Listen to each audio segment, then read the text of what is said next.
A man travels dozens of miles without a hint of civilization in sight. The sun's scorching rays fight a one-sided battle and sends the man to his knees. Battered and beaten, the man takes one final defeated gaze at his adversary. Death is to be his next encounter. His eyes seal shut as he surrenders his flesh to the world around him. However, where there resides hopelessness, there resides opportunity. At the sound of water pushing and pulling, the man's eyes reveal themselves to the world once again. With a new sense of vigor, the man flips in the direction of the sound. Such a strangely convenient boon. Mere feet away from the man resides a spring of beautifully fresh water. Joy would be a substantial understatement to express how the man felt. Like a ravenous animal, the man quickly advanced towards his salvation, but was suddenly stopped at the command of a voice. "Halt," a womanly voice spoke. The man gazed up and saw a beautiful maiden floating above the spring.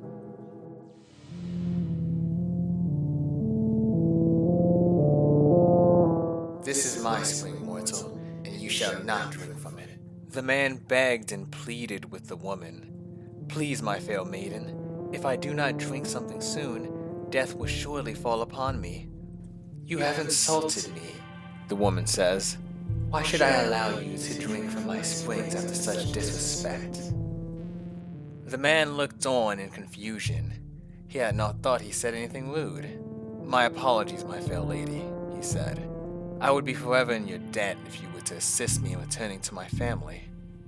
The woman eyes the man for a moment, not uttering a single word. The man's desperation grew with every passing second, but he maintained a calm demeanor. "I will let you drink from my springs, but first you must answer a few questions." "Of course, my lady," the man eagerly agreed. Truly, this was an ultimatum. "But my knowledge is thin. What if I am unable to answer?" "You need not worry," the woman spoke. "There are no right nor wrong answers." The man felt relief wash over him, and with a deep breath, he was ready. "If you drink from my spring, then you will be filled with new life and will be able to return to your family. But death is accounted to all things, so you must not die. Do you understand?"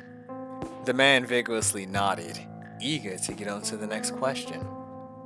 "Second question. How are your feet?"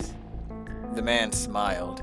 My journey had taken a toll on my entire body, but after meeting you, the only thing I feel is the desire to drink from your spring. "Good," said the woman. "If you do return to your home, how do you know your family will be there?" "My family loves me as much as I love them," the man spoke. "They will never abandon me, and so I must not abandon them." "You say this, yet you were only moments away from giving up." "It was a mistake," the man quickly replied. "But the sight of you has raised me back to my feet." The woman smirked. "If my presence was enough to sway you to live longer, then can I ask you to give death the same treatment?" The man's confidence faded faster than it had grown. "What do you mean, my fair lady?" "Life and death are like siblings. They are both different but also intertwined with one another. As a man who gives equal love to his family as they deliver to him, would you give one of your children better treatment than the other?" No, of course not," the man responded uncomfortably. "I treat them both equally." "Then I ask again, can you treat your death with the same respect that you give to your life? The moment that your time comes, can you accept dying?" The man takes pause for a moment. In his heart, he truly did not wish to die, but he felt as though this was a test.